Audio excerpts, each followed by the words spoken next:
Welcome traders. Today we'll be talking about what is a pip. A pip is a way to measure the change in price in a currency pair. It is one of the most standardized ways to keep track of the overall gain or loss a trade has brought.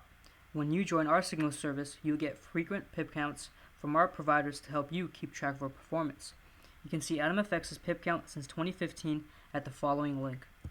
So how are pips calculated? Let's go through some examples.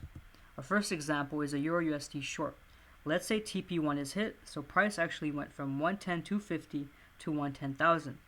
The pips made is done by the following math. We get the entry price minus the take profit level. Notice we're only concerned about the numbers after the decimal point. We get 250 and then we divide by 10 because we're at the 10th decimal point. Thus we get 25 pips made for the following trade.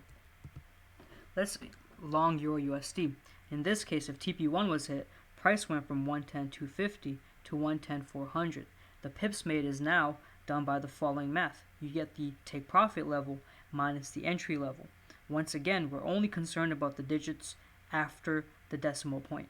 And when we do the math, we get 150. Dividing by 10, we get 15 pips made on this trade.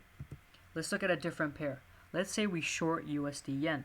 Let's say TP1 was hit, so thus price went from 107,750 to 107,500. Because it's a short, we're going to get the entry price minus the take profit level to get 250. And since we're dealing with the 10th decimal point, we're going to be dividing by 10th. Thus, the amount of pips made on this trade is 25 pips. Let's look at USD yen long. Let's say TP1 was hit, and thus price went from 107,400 to 107,600. Because it's a buy, we're going to get the take profit level 1 and subtract it by the entry point. We're going to get 200 when we do the math, and dividing by 10 leads us to get 20 pips made on this trade. This is the simplest way to look at pip counts and how pips are calculated. So you'll see them frequently in our trade updates and weekly pip counts. So hopefully you can understand them and how they're used. So this is how to determine pip counts and what is a pip.